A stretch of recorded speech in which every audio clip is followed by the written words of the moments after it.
Hey, welcome to Bucs Live. It's time to talk all kinds of new Bucs information. We're going to have a good night. Should have a lot of fun. Maybe Dave will show up. We'll find out. But maybe we'll have some other guests stop by. We shall see. But we're going to talk a little bit about, well, all the news right here on Bucs Live. Are you ready?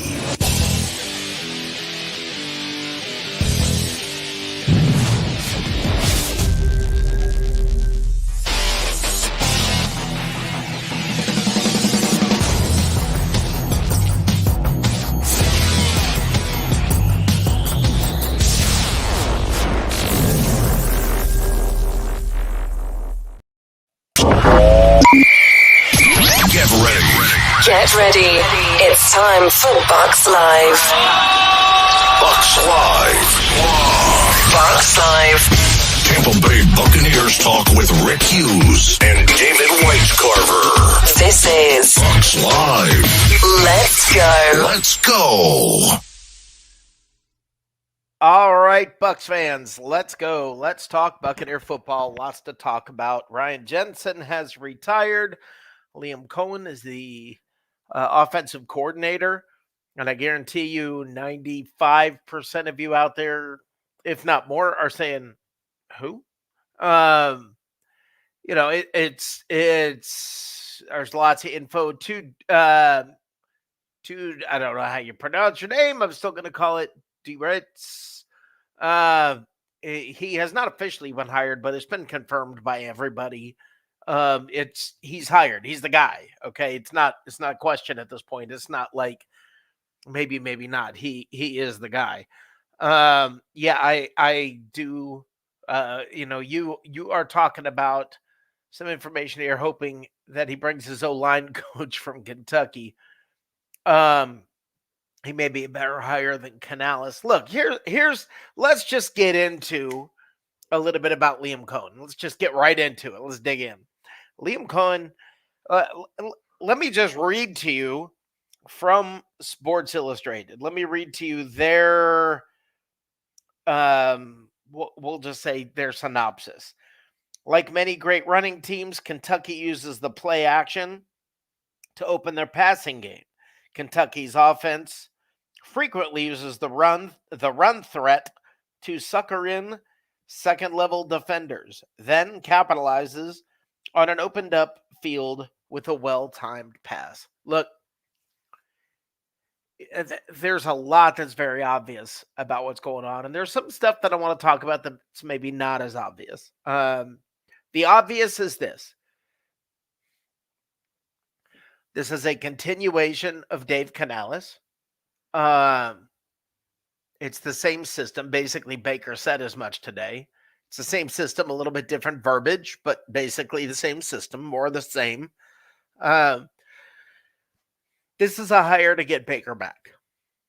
They're trying to keep Baker happy. They're bringing in an offensive coordinator to keep Baker happy. And the other thing Baker said he wanted was what? Mike Evans. Mike Evans will be back. They're doing what they have to keep Baker Mayfield happy and to get him back. They're going to try to make this as easy as possible on him. Expect a lot of the running game. Expect it again. I know you guys hate it. You guys scream about it. We've been 32nd in the league. I understand why you hate it. Expect more of the same. I just I think that's the writing's on the wall. There's going to be more running. Baker will be back. Mike Evans will be back. Don't worry about Antoine Winfield. They're not going to let him go. Now, how the other chips fall, how the other pieces shake out, we'll see. But I think it's pretty clear. I think that part is clear right now. I think that part they made pretty clear that part today. I think. The thing that I'm not so sure about, and the thing that I want to talk about, and I want your opinion. So please comment in the comment section. I want to talk to you guys about this.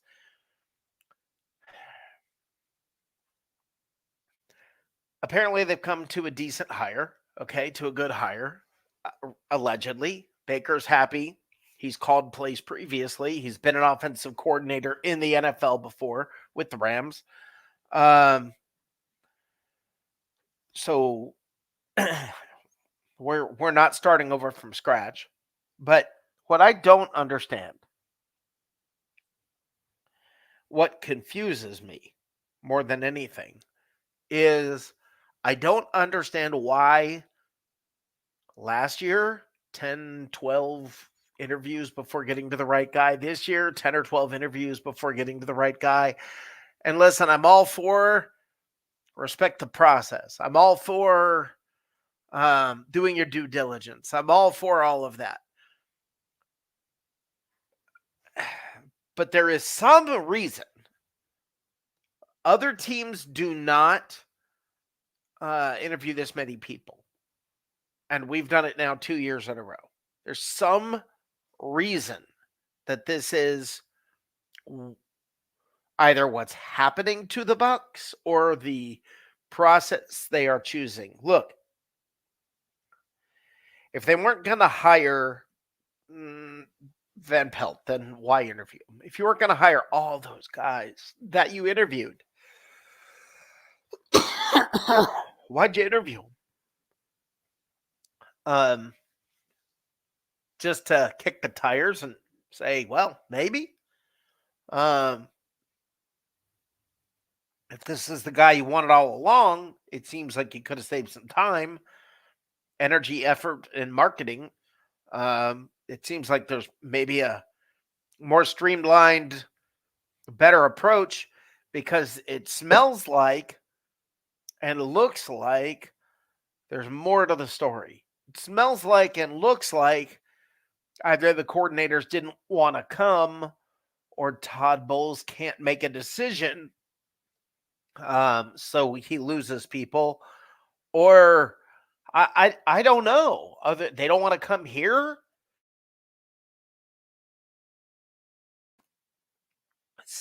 There's something.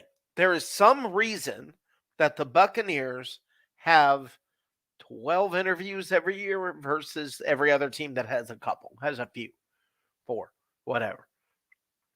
I don't know. I don't know why. I don't have the answers.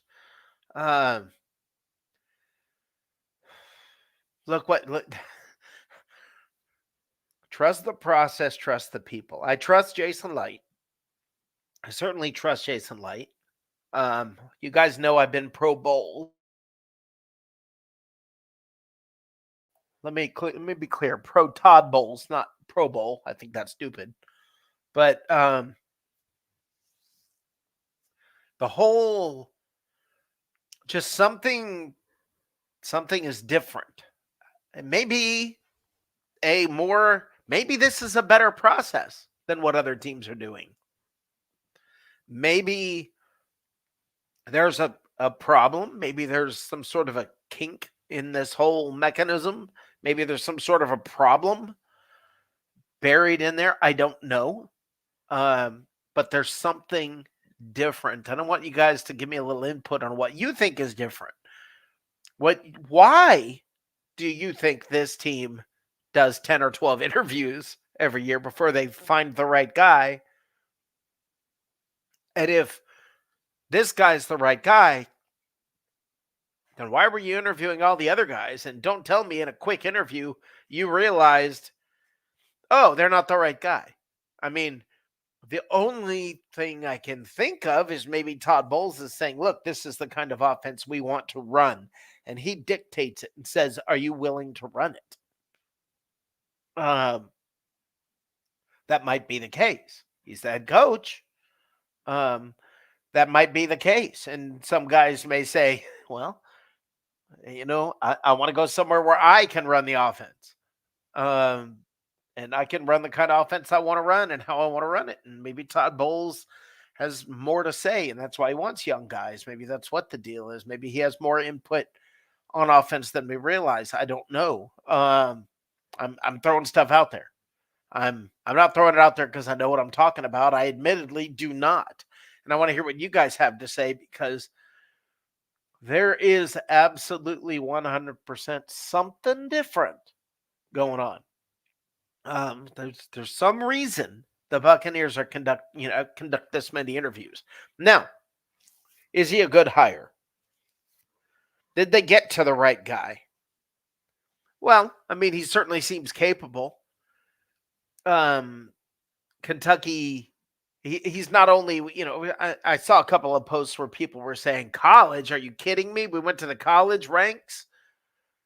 Look, a couple of years ago, he was the Rams offensive coordinator. You remember when Cooper Kupp burned us in the playoffs? Yeah, he was the coordinator. Um, he's more than capable. Okay, this is not a guy that I think is. We're not this.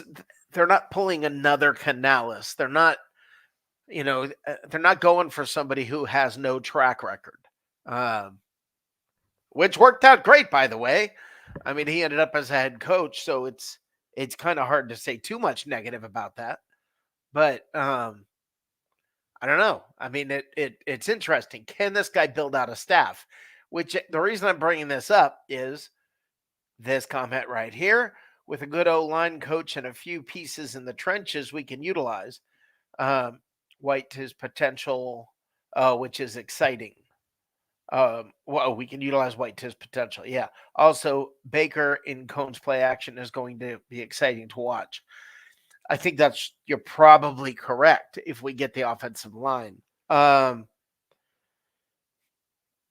You need a good O-line coach. My question about him filling out a staff is he is still young. We've let a lot of coaches get hired. We have let a lot of coaches go to other teams. While we waited and interviewed more, another guy and another guy and another guy and another guy and another guy and another guy. As we kept doing that, more and more coaches got hired on different staffs.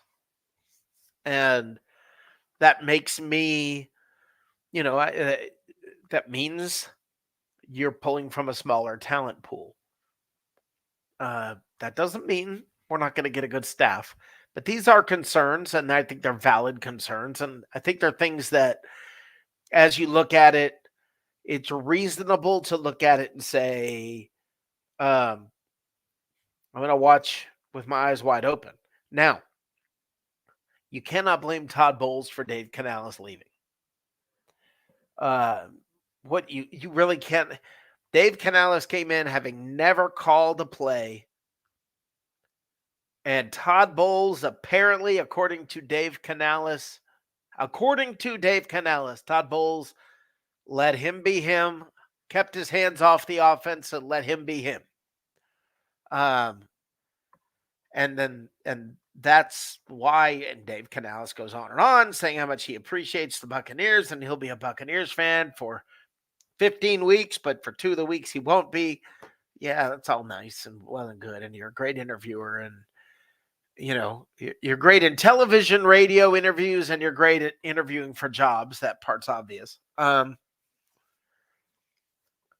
I hear all these nice words that are great sound bites and stuff coming from Dave Canales. He's very good at that. I heard Baker Mayfield at the Pro Bowl today talking about Liam Coen and talking pretty thoroughly about how he really likes him. He's excited about working with him. He thinks it's a great hire. Baker said, I don't know what goes into the thinking, but I like the choice that they made. Well, Baker, you are the thinking. What goes into the thinking is you, Baker. That's why he's the coordinator. Make no mistake. Todd Bowles wants this type of game plan. It drove some of you nuts last year. I know it drove some of you guys crazy last year. Settle in and get ready for more. I don't think there's going to be a slow start. I hear a lot of people saying, well, Dave Canales figured it out. You could see as the season went along, he got better and better, and he figured it out by the end of the year. Well, we're not going to have that problem with this guy. Liam Coen has done this before. There's not going to be all the figuring out. There's not going to be the how do I do this, etc. I mean, the players, apparently it's a very similar system, just different verbiage. Baker already knows it. So this is going to be a very easy transition for Baker. He'll bring Mike along, Mike Evans and Chris Godwin and Trey Palmer and Rashad White. He'll bring all of them. They'll all come along just fine. Everything's going to be fine. It's basically the same offense. Apparently, I guess, allegedly, we'll see more motion in the backfield. We'll see more stuff going on in the backfield. It'll be apparently a little more interesting. I don't know. But I honestly believe that, I mean, this is not a hire that you look at and go, wow, this is awesome. But it's not a hire that you look at and go, uh-oh, this is a problem. You look at it and go, okay, let's move on. Let's go forward. I'm interested in the introductory press conference. Baker says he's a great locker room kind of coach, that players love him. So we'll see about that. I think here's the best way I know to describe this hire. It's okay. It's okay. It may be good. I hope it's good. I think it's got okay. That's the best way to describe it. You're not going to get excited about it. It's not like a wow, they pulled a rabbit out of the hat kind of a hire. It's not like that. It's way more of a all right, kind of quiet, kind of solid, kind of everything the ways you describe Todd Bowles. The way you describe Todd Bowles. That's how this hire feels. It's not something you're going to get really emotional about, really jacked up, pumped up about. But at the end of the day, and this is what's funny, was the offense we looked at all year, and we complained about the offense and the running game, and we complained. Third best year by a Buccaneers quarterback ever. We scored 3 more points per game than we did with Brady in his last year. So I don't know. I mean, again, it's the kind of thing. This is what I find funny is it's like it's taking on the personality of Todd Bowles. You don't get excited. He's not going to get you jacked up and emotional as a fan. The situation, the choices that are made, you're not going to look at and say, yeah, let's go buy tickets. But then at the end, you're probably going to look at it and go, oh, okay. Okay, I see. Good job. Good job. Yeah. That was cool. Good job. We did better. Wow, it was better than I thought it was going to be. You can probably expect that from this hire because that just seems to be everything he does. Okay, that's better than I was expecting. I just get that feeling, that vibe from all of this. Now, I've been stressing. I say stressing. That's the best way I know to word it. I was very curious. We'd interview somebody, and within a day or so, they'd be hired by another team. And this happened repeatedly. A lot this happened. And I did see somebody said the reason that these coordinators are not getting hired is they don't want to play with Baker. Yeah, I'm calling BS on that. I'm definitely calling BS on that. Baker, I think, got a lot of people interested this year. I think he turned a lot of attitudes and minds around. Look, last year, when they interviewed the 10, 11, 12 coordinators to get to Canales, there was a good part of the staff was already in place. Not all of it, but a good part of the staff was in place. you didn't have Baker, and you were interviewing all these coordinators, and you didn't have Baker Mayfield.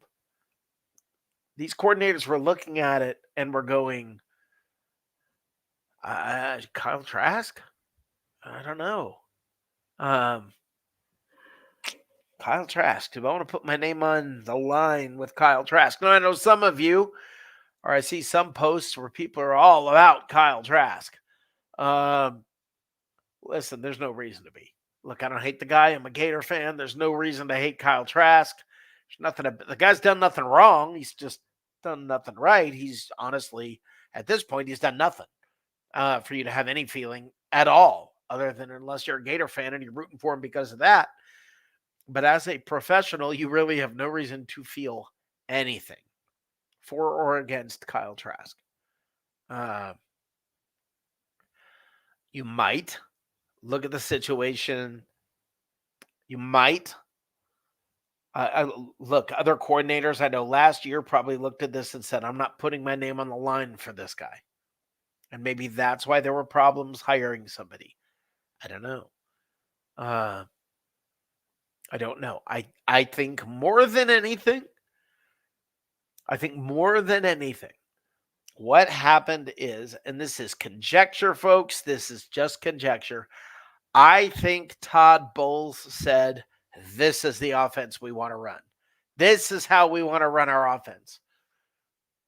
All right, we want to run the play action. We want to run the ball more. We want a very, very, very balanced offense. No more, no risk it, no biscuit. Bruce Arians was killing me, giving me a heart attack every week. I get the feeling maybe Todd Bowles is the reason for.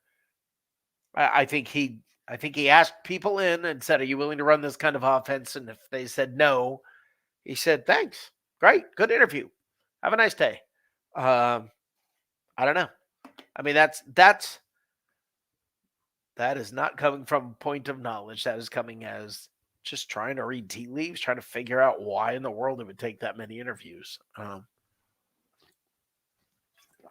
Doesn't make any sense to me. Not 2 years in a row.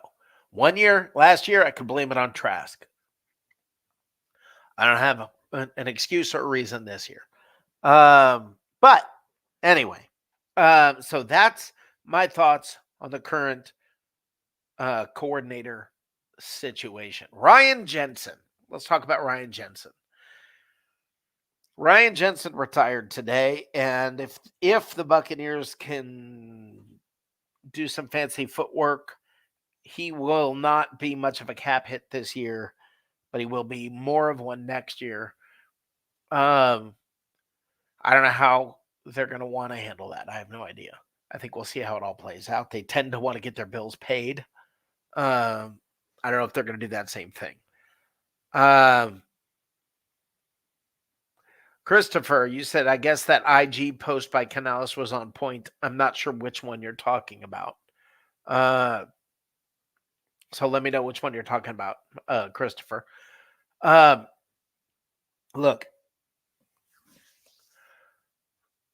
losing Ryan Jensen hurts. Okay, now we didn't think he was coming back.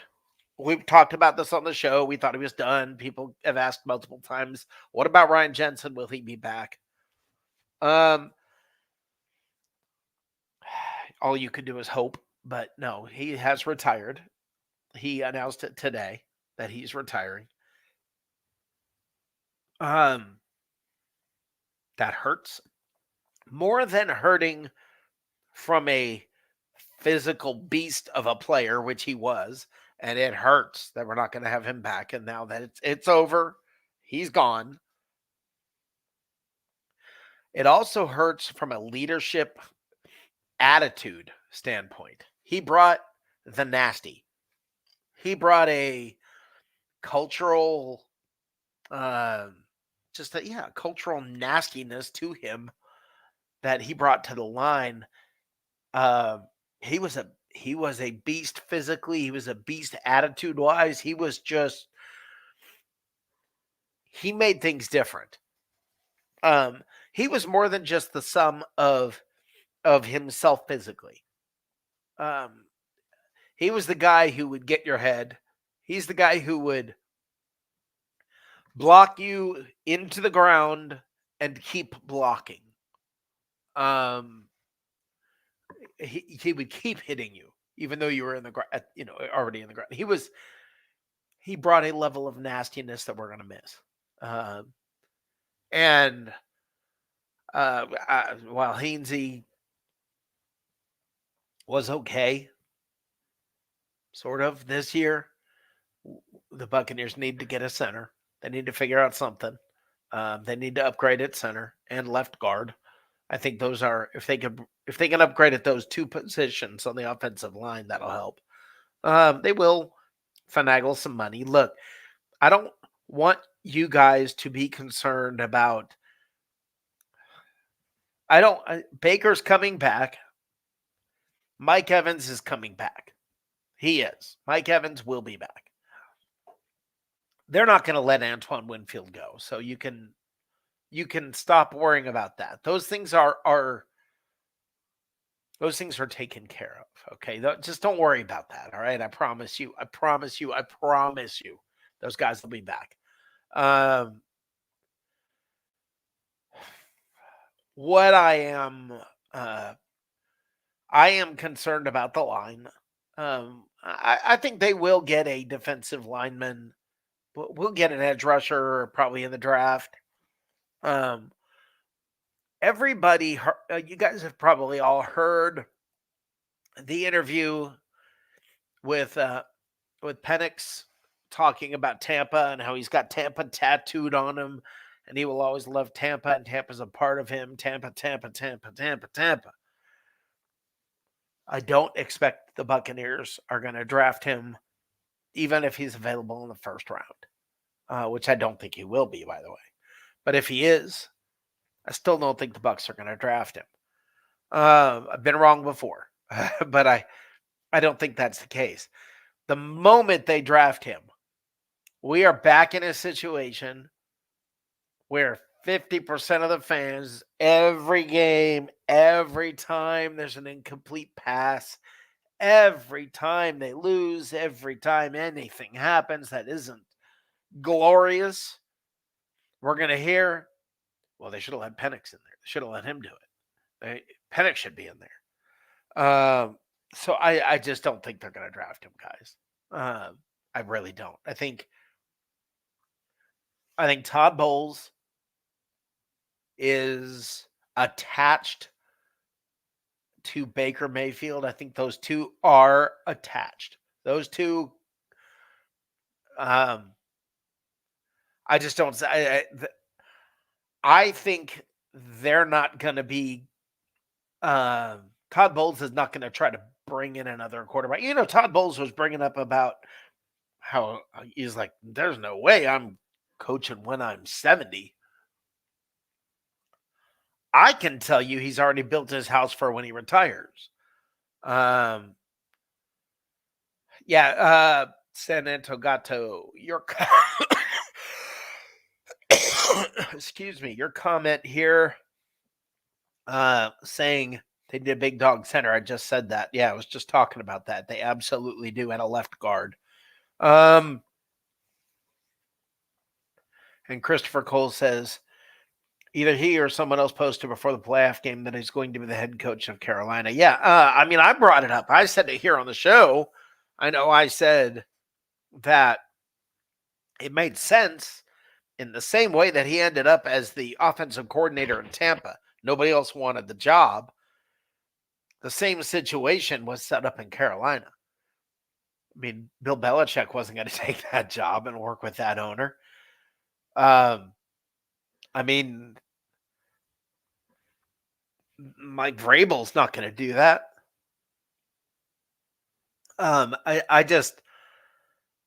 Pete Carroll's not going to do that. Who are you going to get? Pretty soon they're in the same situation like the Bucs where they're, check your messages. They might be requesting an interview. I would suggest all of you check your messages. They got to the bottom of the barrel, and this first-time play caller, first-time offensive coordinator becomes the head coach. He's a great interview. His buddy is now the GM. They're both kind of motivational speaker types. Maybe verbally a little better than they actually are. Now, for everybody who got angry at Dave Canales, or for everybody who says he's poaching the Bucs coaches, I want to discuss this. Dave Canales is not poaching the Buccaneers coaches. The Bucs didn't re-sign some of their coaches. All right, Harold Goodwin was one of them. They didn't re-sign him. They let his contract expire. They let him go. They didn't try to re-sign him. That's a holdover from Arians that I guess Todd Bowles didn't want. Todd Bowles is slowly making over this coaching staff and this team into the kind of organization, the kind of team that he envisions, that he dreams about, the kind he imagines. That's what he is slowly doing. And the coaching staff, the holdovers from the Arians days are little by little retiring or heading elsewhere.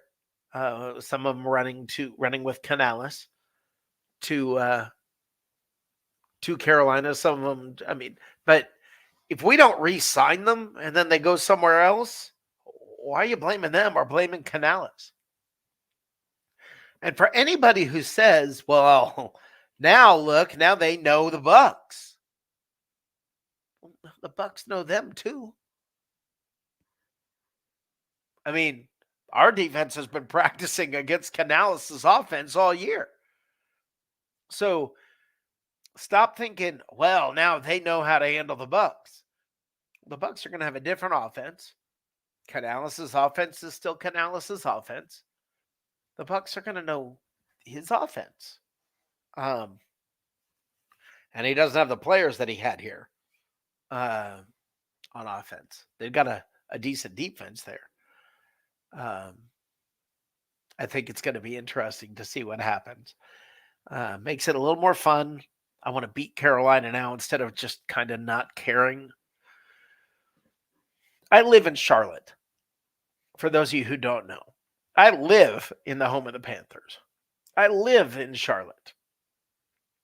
Dave Canales just moved up here. I will say this. It's a nice city. It's a nice town. It's a good place to live. If I had a family, I'd want to raise them here. It's a good place. Having said that, I freaking hate the Panthers now. Now I want to beat the Panthers. Before, I didn't care. They were kind of the ugly stepkid, Now I care. Let's see. San Antonio says, let's be honest, Rick. Canales was 50-50 at best. He just couldn't adjust on the fly to the changes during the game. He did by the end of the year. He was doing much better at that. The beginning of the season, definitely not. Look, 50-50 at best. I think you're right. Look, we had a better offense this year than we had the year before. We scored 3 more points this year than we did last year. And points is kind of important in this game. So Baker had the 3rd best quarterback year in the history of the franchise. The top 2 were 2 of Brady's. And Baker beat one of Brady's years. So let's be honest, Canales did pretty darn good. It just wasn't as sexy feeling as Tom Brady. The 32nd ranked run game, which, by the way, guys, I want to point this out. The one thing I will say about our running game is, I've said it before, it was like a boxer jabbing. It would just constantly jab, jab, jab, jab, jab, jab, jab, jab. And you can't, you're like, why are they throwing all those jabs? It's not making a difference, but it does. And all of a sudden, if you notice in the 4th quarter, Rachaad White was doing well.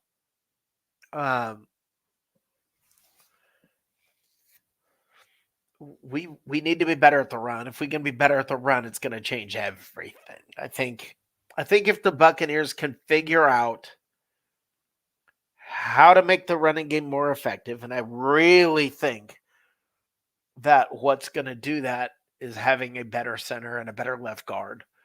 Um, those two things, everything's going to change for this team.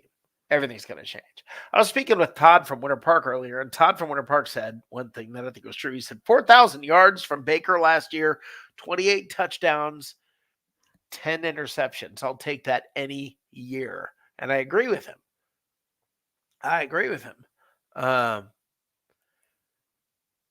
San Antonio Gato says, I'll admit that, but still he left much to be desired. And yes, left guard. Yeah, he did leave much to be desired, but by the end of the year, he kept getting better, and he would have been better next year, and he would have been better the year after that as he got more and more familiar. The offense got molded right with the right players and things like that. I think what you're going to see this year is a more experienced version of Canales. I think this year with Liam Coen, you're going to see an offense that's more like a Liam Coen is going to be more like a third-year Dave Canales this year. Maybe a fourth-year Dave Canales because he's been a coordinator before. He knows how to do this. He knows how to make the calls. This is not all new to him. But no disrespect to Dave Canales. He did a good enough job to become a head coach in a year that Pete Carroll, Mike Vrabel, Bill Belichick were all looking for jobs. How none of them got a job? I don't get it. Honestly, Vrabel's the one that shocks me. The other two are old, but I don't understand how Vrabel didn't get a job. I just really don't know how Vrabel didn't get a job. It's kind of weird. Yeah, I agree. San Antonio Tepper is the reason, and I said that earlier. It's the same reason that we got the exact same reason that we got Canales last year. Nobody else wanted to come here. The exact same reason that Canales got that job. Nobody else wanted to go there. Canales is the perfect guy. And good for him for having the balls to go somewhere that other people don't necessarily want to go. Good for him for capitalizing on that. Good for him for stepping up in that situation. Good for him. I mean, seriously.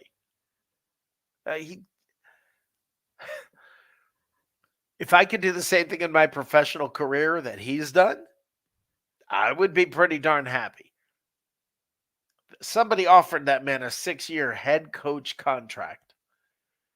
Let's say Tepper loses his cool, flips out, and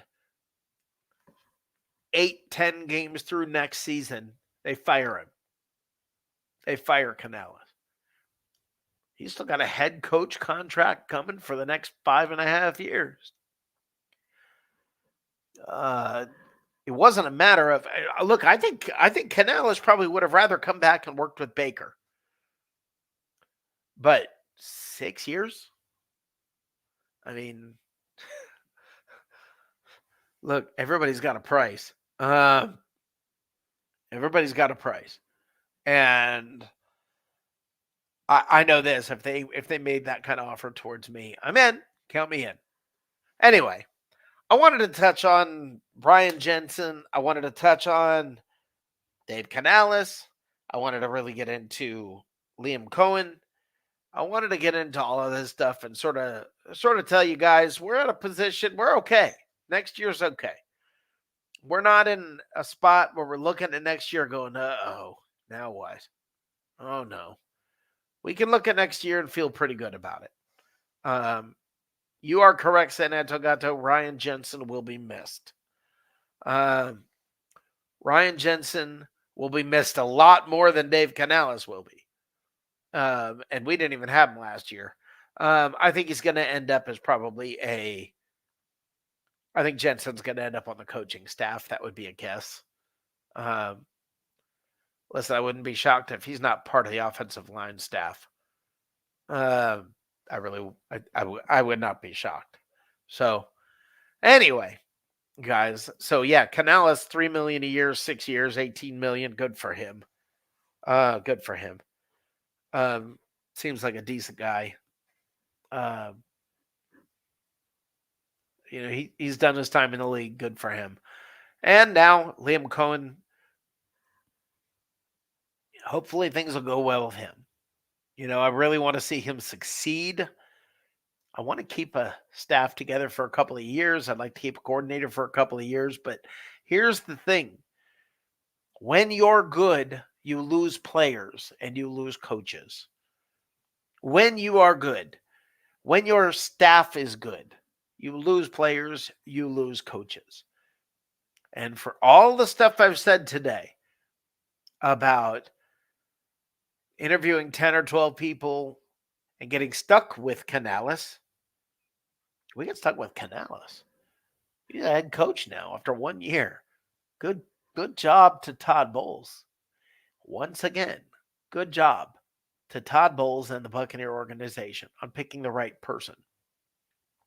So, while I do not understand the process, I do not understand why you interviewed 10 or 12 people, why you interview people and then they all just go get hired elsewhere and you're not hiring them. While I don't understand that, I know this. Whatever you did last year worked pretty darn good. It's obvious they have a plan. It's obvious what they are doing. They are obviously going to bring Baker back. I don't know how much. 25, 30, 40 million. I don't know what it's going to cost.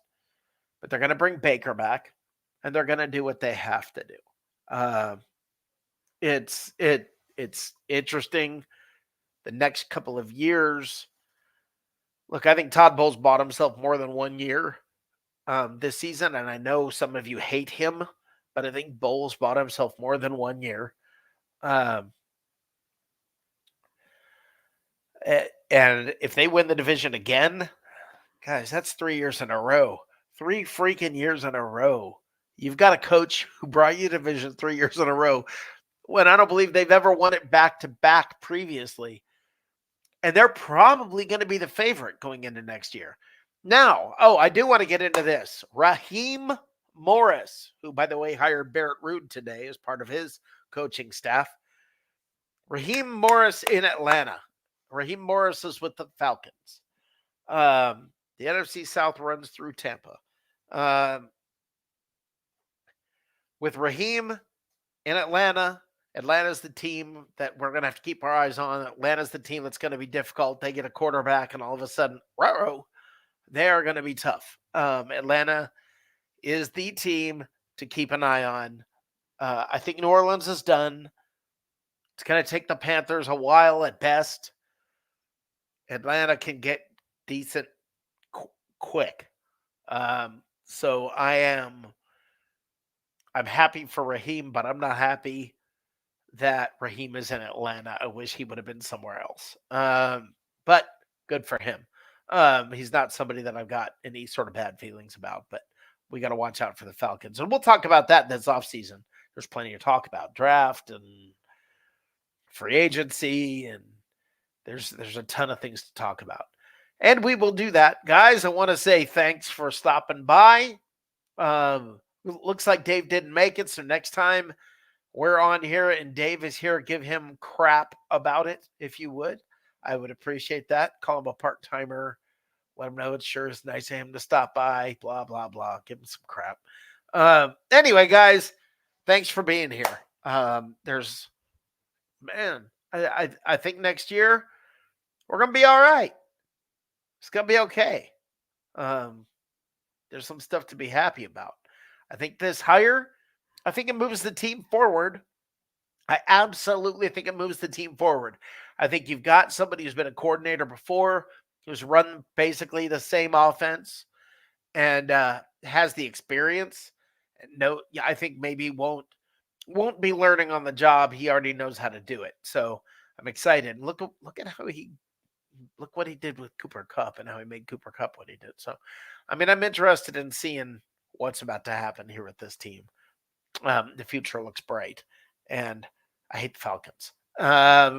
Anyway, all that really matters: go Bucs, go Bucs, go Bucs.